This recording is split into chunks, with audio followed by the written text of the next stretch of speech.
All right, thank you, everybody. With that, I'm delighted to introduce our speaker, Nick Castner, with the Commonwealth podcast. Nick, thank you for being here, and thank you for supplying us with the delicious Hertz donuts. And with that, I'm going to let you take it away. Again, get your questions in during his Q&A time because he doesn't have a lot of time to hang around afterwards. So, thanks again. Well, thank you, Steve. You bet.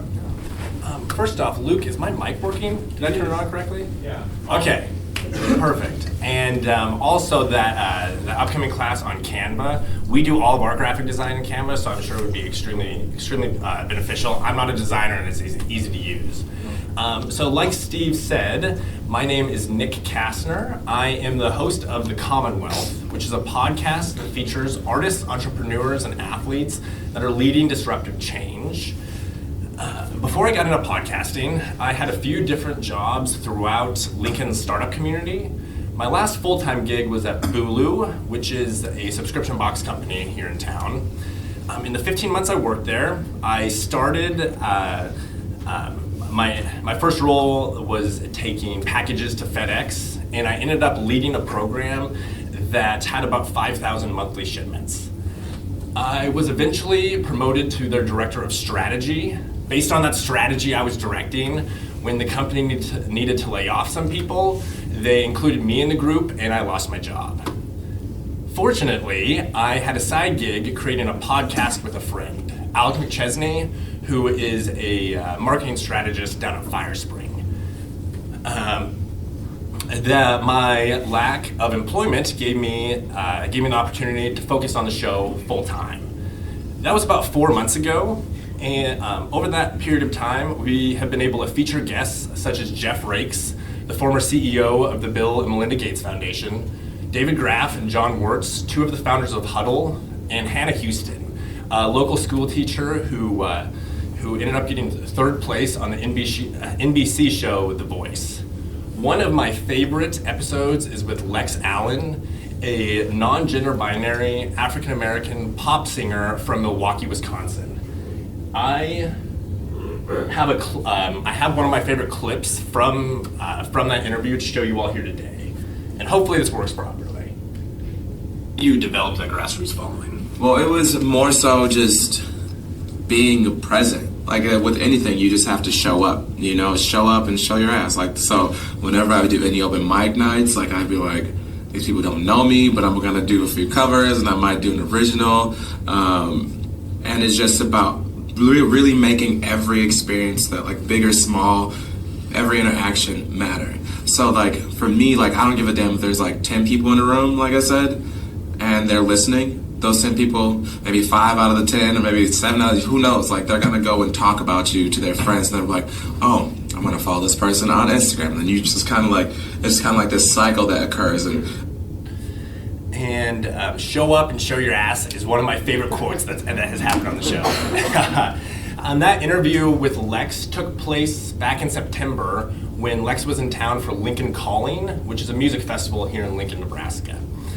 Unlike most of my interviews, I actually got to spend a lot of time with Lex before and after we recorded our conversation. Right beforehand, I met Lex on the patio at the Mill, the coffee shop in the Haymarket. After I joined him, we chatted for a few minutes, and as we got up to leave, Lex did something that caught my attention. We were walking out, and an employee, we passed an employee of the Mill. Lex patted him on the shoulder, and it kind of seemed like Lex had a conversation with him before I showed up, but I'm not for sure.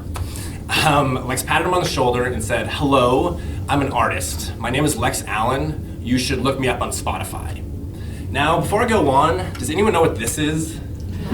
Cassette recorder. Yes, yeah. Yes. Would anyone, so it's a mixtape or music on tape. Would anyone have a way to play it today? No. Yes. No. Oh, a few people in the back. Okay, so I was You actually... gotta have a boom box, but Yeah. they don't make them in the cars anymore. Yes, yeah. Done. So I'm 24 years old, and the only reason I own music on tape was for a prop for this presentation. So it came in the plastic case that I didn't know how to open. I literally had to shatter the case to get the tape out. I had I've never listened to music on this. But as I asked Lex about the exchange with the barista at the mill, Lex's comment was, if we were doing this 20 years ago, we would have to stand on the sidewalk and pass out mixtapes. Lucky for us, it is way easier to say, check me out on Spotify. That comment caused something to click for me. It was the first time I saw a parallel between marketing a podcast and marketing music. For podcasts, about 85% of the content is streamed through Spotify or Apple, and music has a very, very similar breakdown. Music involves audio and is creative, same with a podcast, and both are in incredibly competitive spaces. There's a lot of podcasts and there's a lot of music out there, and they arguably even compete with one another. So marketing them is incredibly difficult, and I'm not an expert. However, I thought giving you all insight on how we're growing our audience may help you grow the respective businesses that you own or manage. So here is your classic marketing funnel. At the bottom, you have advocacy. The goal is for everyone to become vocal supporters of what you sell and have them tell your friends and family about that. Before they do that, they need to become loyal, returning customers after they make their very first purchase for the first time. Before they make that purchase, they need to consider if the purchase is worth it at the price point you're offering. And at the very top, they need to be aware that your business, product, or service exists. Big footnote here, we're not making much money off of the show quite yet. So our marketing budget is almost zero. So our target market is people who have the urge to create or build something. A lot of the guests at the start are from Nebraska or have a tie here, so we think there's bonus conversion points on being from the state. And it's shaped like a funnel because unfortunately less people perform each and every action. Me and my producer, Alec, we took a big step back and thought, how do we get as many people to know that our show is out there in the world for free, for little cost? I had a friend who had access to free printing. They printed me off 1,000 of these posters, and in 6 days' time, I hung up every single one throughout the Haymarket and downtown area. Building a following on social media is another crucial way to get the word out. Next is consideration. We have distribution partnerships with KZUM Radio and Silicon Prairie News to showcase samples of our episodes.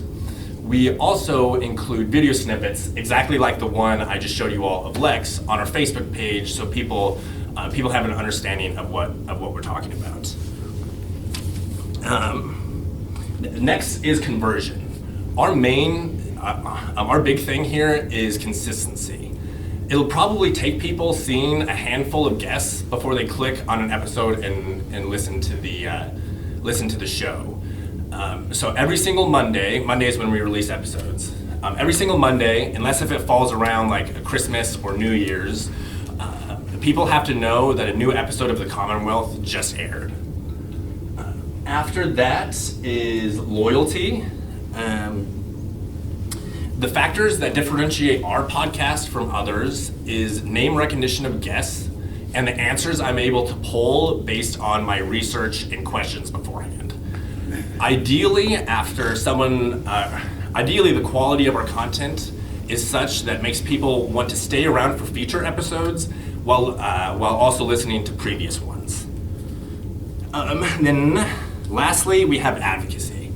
After any interaction someone has with the Commonwealth, whether it's hitting me up personally on LinkedIn, messaging our business Facebook page, or coming to one of our live events, we strongly encourage people to tell their friends and family about our show. Word of mouth marketing is crucial for podcast growth, as it is for any of your businesses. The quickest way we've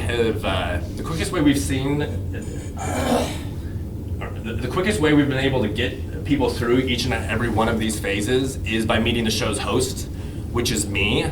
I am incredibly happy I'm not passing out mixtapes on the sidewalk. That would be very weird. And I would love for you all to check out the show. And in this role, I only get to ask people questions. So I love when the tables are turned, and I am eager to know what questions you all have. And we're also making a podcast right now. So if you ask a question, heads up, your voice will be on the audio and video. Steve. As I was researching you a bit and trying to find your podcast, it was a little difficult, I thought, to try to find you. I found KZUM, I found the radio station link. Okay. But I had a hard time finding your primary link. So where do we go to find your podcast? Yeah, so raise your hand if you listen to podcasts, just so I can have a feel. So about a little over half of the crowd, would you say? Yeah. So it is on all podcast platforms that, so like Spotify. If you have an iPhone, there is an automatic, there's automatically a podcast app downloaded on your phone. And if you search the Commonwealth, we are one of the first ones to pop up. And, or if you search my name, I believe it autofills. Our website, we are in the process of making the website. We have one that exists, but it's basically we like threw one up so the link is live and the website's working. But I met with both my developer and designer, who I'm kind of hustling around to use our services for, again, low cost. So our like in about 4 months, our website will be live and SEO will be working. But you can also find it on kzum.org. Okay. Good question. Up front. So I was looking for your podcast the other day as well, and I use a non-standard podcast player, I should say, for Android. I think it's called FM Player. Okay. Couldn't find it. Wasn't on there. I had to get the feed and put it on there manually, which is way more effort than most people would go through. Yeah, absolutely. Do Do you have a pen, Steve, on you? It's called FM Player. I think it's FM Player, yeah. I guess the point is not to point out that particular one, but and I'm not a podcast expert, but Yeah. it seems like a lot of the different apps have their own list of feeds, and it might be in your benefit to go through and just start downloading them and adding your feed to their respective apps. They don't know, it seems like they don't pick it up automatically from iTunes or whatever. Yeah, so we have a hosting provider that automatically pushes it to all the main players, Gotcha. but so 85% of it is on Apple and Spotify, but there's like 100 podcast platforms out there, and occasionally I confidently say it live on all podcast platforms, but occasionally we run into like Podbean with someone reached out that they listened to podcasts on Podbean that we had to manually do exactly what you did. So yeah, thank you for pointing that out. I'm also an Android person. We're not allowed to have iPhones in our house. I use Okay. Stitcher, and it's on there. It's great. Perfect, Okay. good. Have you checked out the show? Not yet. I Okay. just subscribed as you were speaking. But Perfect. My question is, you said you're 24? I'm 24, yes. 24. How does a 24-year-old guy get access to all these amazing guests? Yes, good question. And each one has a slightly different story. Like I have an episode with the people who started BuilderTrend, which is a software company in Omaha. And for that one, I emailed hello@buildertrend.com. Mike Dunlap, who started Nelnet here in town, I have an episode with him, and he hardly speaks to the press, but through the startup community, I had a relationship with him beforehand, so I just reached out and emailed him, and he agreed to the show. The Huddle guys, I was in Fuse Co-working is a podcast studio that I use, and I was telling old Huddle employee, he was one of their first developers about the show, and at that point we had Jeff Rakes and Mike Dunlap on, and we were both those two guys were early investors into Huddle, so the employee was like, oh, I'll connect you with David Graff, their CEO, and I would guess he would agree to do it. So yeah, like each one, there's a different avenue, and it can also be pretty annoying about getting people's attention. So, right there. What was the inspiration for the name of the show? The Commonwealth, yes. So the public name is that the definition of a commonwealth is a group of people united for a common good, like changing the world or disrupting an industry. The real reason we picked it was one of the first media organizations in Nebraska was called the Nebraska Commonwealth. and we like the name, so ripped it. And then someone in the back had it. That was me. Okay. Admittedly, I'm a little older. I still have a cassette player at home. Okay, well, you can have the tape when I'm done. Yeah. But it seems to me like we're constantly being inundated with information and podcasts and this and that and the other Mhm. thing. Why your podcast? What are you doing that makes you special? Yes. So I briefly touched on this, but a lot of my guests, they don't go on podcasts frequently, if at all. So first would be the name recognition of guests. And I spent hours researching people beforehand. That for Jeff Rakes, the 2 weeks leading up, I spent about 20 hours digging up anything I could find and watching videos. And that allows me to pull answers he not normally would give based on my questions and research. But why? Why are you doing this? What are you trying to, are you just trying to tell us what's going on? Are Oh. you trying to tell us this is the entrepreneurship community? Why do you do this? Yes, good question. So from a very early stage, when I was when we were creating this on my producer's kitchen counter, we were finding statistics that innovation and entrepreneurship in America right now is at an all-time low, and there's a bunch of data to back that up. And like I said, I'm 24 years old, and that's a very complex issue to solve, and I can't begin to unpack it. However, I wanted to go out and talk with people who might have insight to fix that issue.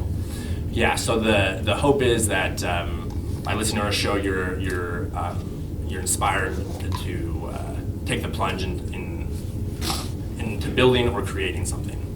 And then at the very back. Who's your ultimate guest for name recognition? Who would you love to have on your podcast? Yeah, so there's certain people, I love that question. There's certain people, I think I would be so nervous to even ask them a question. I think like Barack Obama would be really cool. Ellen, we were talking about that earlier. Ellen would be a wonderful guest. And then Bill Gates. Probably those would be my top three. Have you interviewed James Terry, one of the speakers that's coming up here? Because if not, he would be an amazing. Okay, James Terry. I'm taking more notes than I thought I would.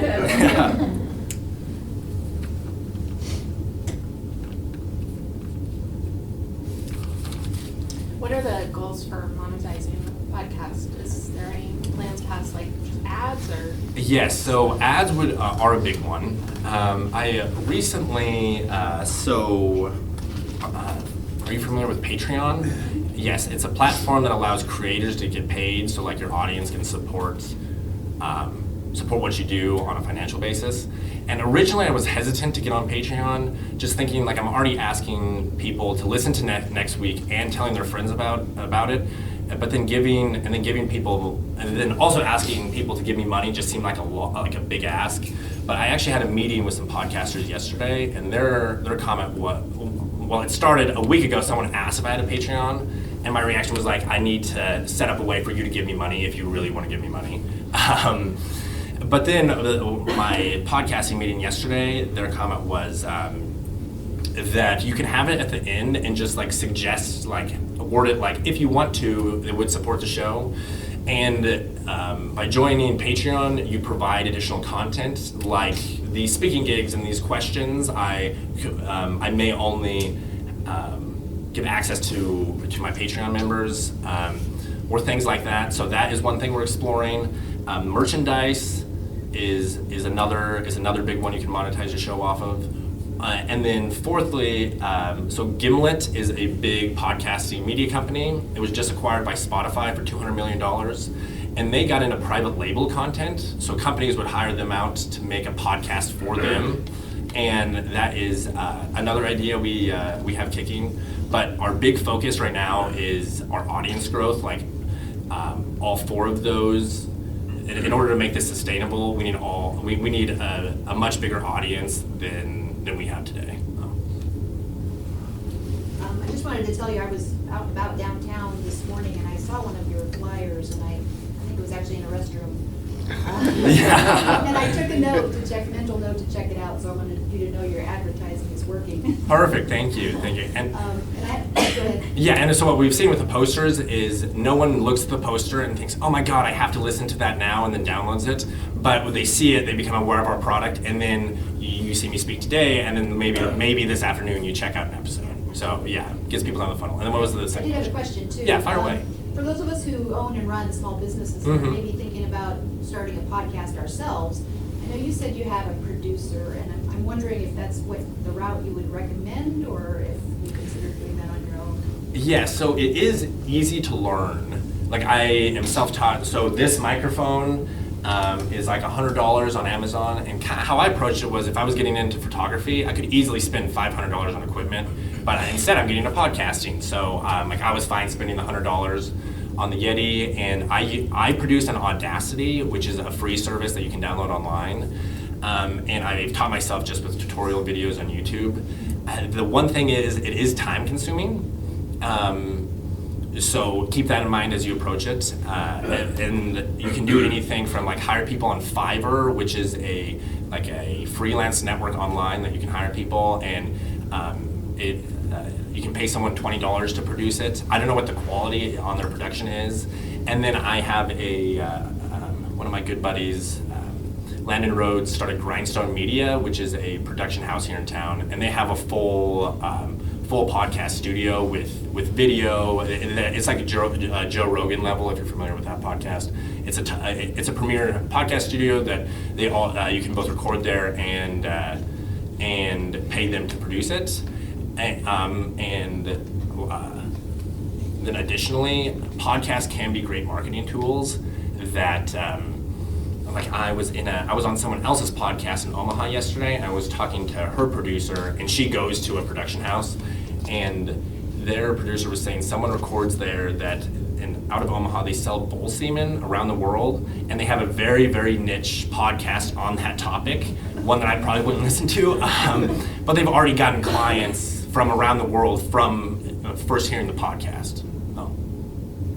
In the back?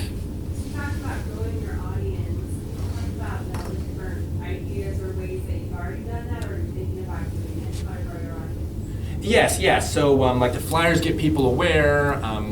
The social media following is huge. As I walk through each one of those marketing funnels, Facebook is involved in almost every single one, which just goes to show why Facebook makes so much money. And it's almost an industry problem with podcasts that the really only way people find them is through word of mouth, which takes time. So the thing I have to keep on reminding myself is it doesn't happen overnight, and that we have metrics that in about 9 months to a year is when we think our audience is going to grow to the size that we need it to be. Yep. So I have a question on that. Advertisements, you may not know yet in your place in your journey. But, yes, of course. I was curious if when somebody places an ad with your podcast and it gets on the feed or in an episode, is it always in that episode years later? Because people go back and listen to the old ones. Do they pay per episode? Do they pay over time? I'm curious how that works. Yeah, so each podcast is different, and I learned that so you can pay some podcasts you pay for like a month or like a certain period of time, and you can also go back and add advertisements to older episodes, which is why that sometimes I go back and click on a very old episode on a show, and then there's a new advertisement, Right. which just confused me until I was in that podcast studio yesterday, and they taught me how that you can swap out advertisements. How we're doing it, and we actually have a media kit if anyone is interested in potentially sponsoring with us, that we pay, it's a per episode basis, that if you sign up for like a bigger package when more episodes, there's a discount, and once you're in the ad, you're in it forever. And our strategy is to make the questions and content evergreen, so they're always relevant. That like 10 years from now, when you listen to our Jeff Rakes interview, that there's still big takeaways that you can pull from them. I'm still curious about you approaching these bigwigs and interviewing them. So Mhm. can you talk more about being nervous, being scared, feeling like, am I good enough to interview, Jeff Rakes, and doing it anyway? Yes. So the Jeff Rakes one's a pretty good example because our first week we launched with his episode. And Liz Whitaker is a tech entrepreneur in town. Her business is Polytics. It's a software for animal shelters. And I'm good friends with her. So before sitting down with Jeff Rakes, who's a genius billionaire, I wanted to interview a friend just to practice.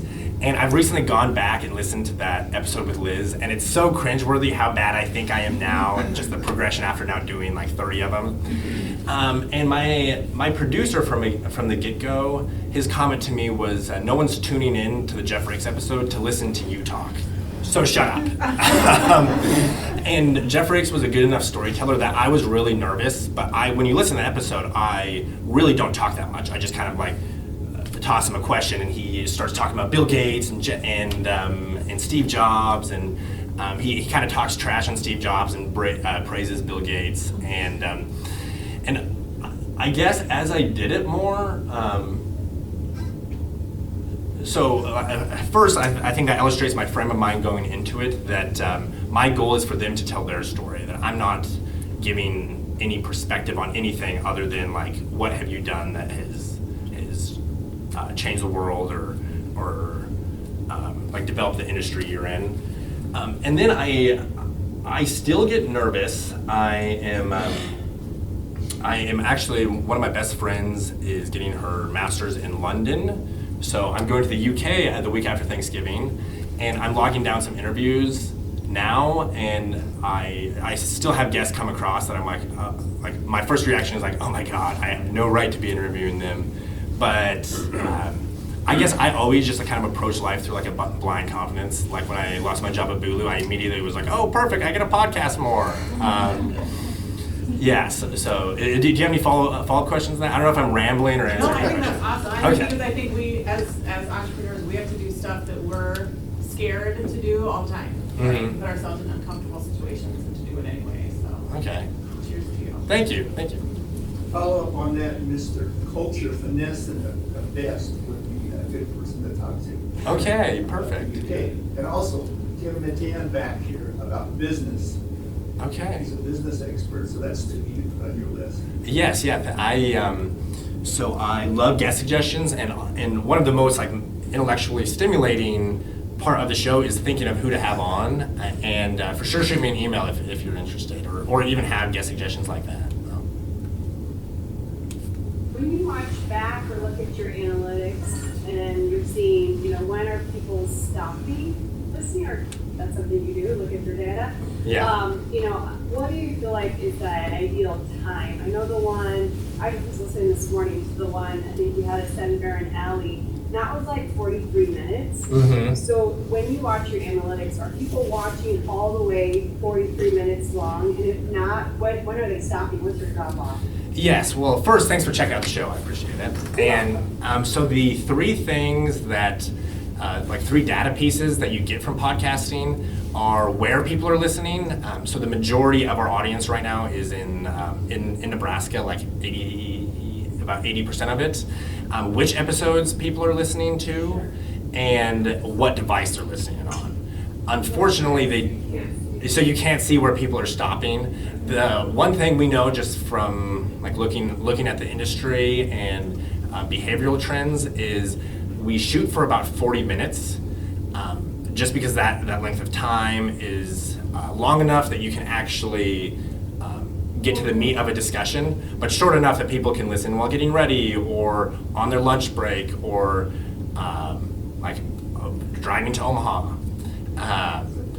Yeah, about 40 minutes. However, like when I'm talking to Jeff Rakes, I'm not I just let him talk for as long as possible. Right, but you can edit it later. And if there were things you're like, we could cut these 10 minutes out, or? Yes, so conversations in general build on one another, similar to this, that if you cut out something at the beginning, something at the end may not make sense because they'll refer back to that. So there's not that much cutting out as you would think. However, I interviewed the senior vice president at Disney last week, and that episode is upcoming. It'll drop in 3 weeks.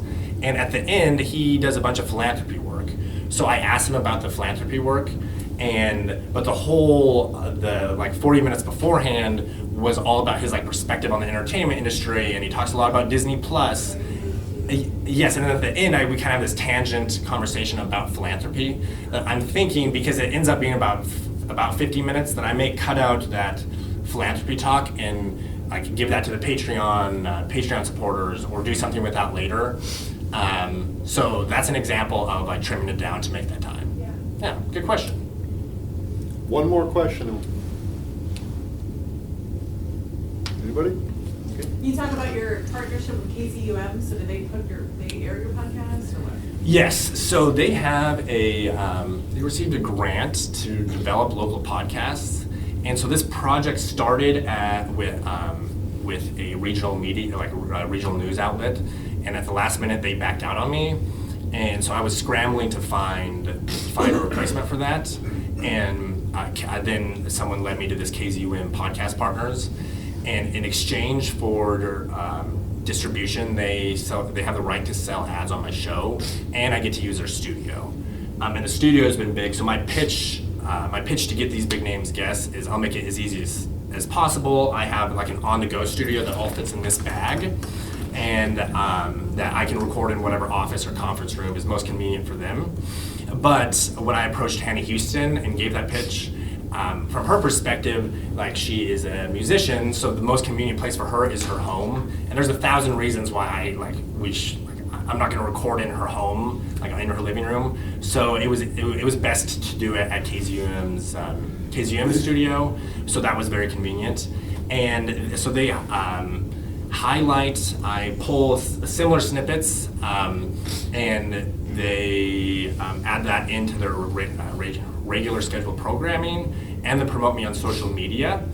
And I am working with them that ideally that they use my content for their programming, but they already have programming, so we're kind of working through that they're and kind of my pitch was they have a syndicated show that's a national show at 2 a.m. I was I'll start at 2 a.m. I don't care. Oh, yeah. Perfect. All right, well, Nick, thank you so much for thank being you. here. Yeah. Thank you. Outstanding. As a thank you, we'd like to present you with a Focus Suites mug. Oh, thank you. So thank you for being here. And Nick is going to the Maryland game this weekend to watch the Huskers, so I'm going to hold him personally responsible if the Huskers don't bring back a badly needed win. So. Yeah, you may not see me for a week after, just to let things die down. But all right, well, thank you everybody for being here. No need to run off. Meet somebody new before you leave. Exchange business cards. Grab one of Nick's business cards back by the donuts. And we'll see you in 2 weeks for Janine. And she will do a terrific job, I'm sure. You're drawing? Drawing, thank you for reminding me, yes. And so the door prize today, we have one of our ad slots is at the end of the show that we shout out people who support our podcast, and whoever I pick will be, their name and business will be included at the end of the episode. Now, if for whatever reason, if your name gets drawn and a shout out on his podcast would not benefit you, let us redraw, okay? Yes, of course. Identity theft protection with Brett Bailey. Because of our legal restrictions, I might not be able to. Okay, makes sense. Nonprofit. Do I do nonprofit Score? Have you heard of Score?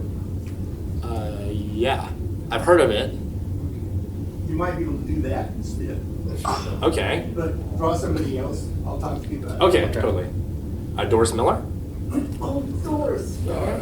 Perfect. Does it Doris, work? you would be a good shout out for them. Yeah, community development resources. When you get back in town, holler at me. I'll give you my card. Okay, I have your card. Yeah, that'd be wonderful. All right, amazing. All Yeah. right. Well, thanks again for coming. I appreciate the thank crowd. you. Yeah.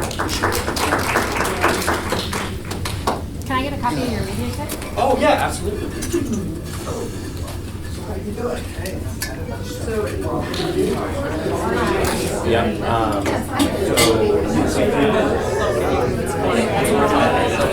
time I made this, some business feedback from the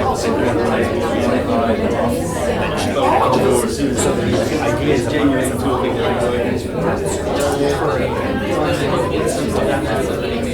Exactly, yeah. However,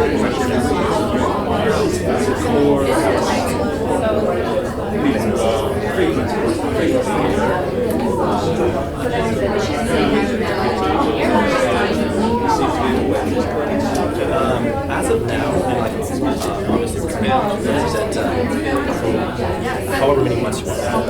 That like someone who's so you should have mentioned that you're long that we're planning to do indefinitely. I just don't know.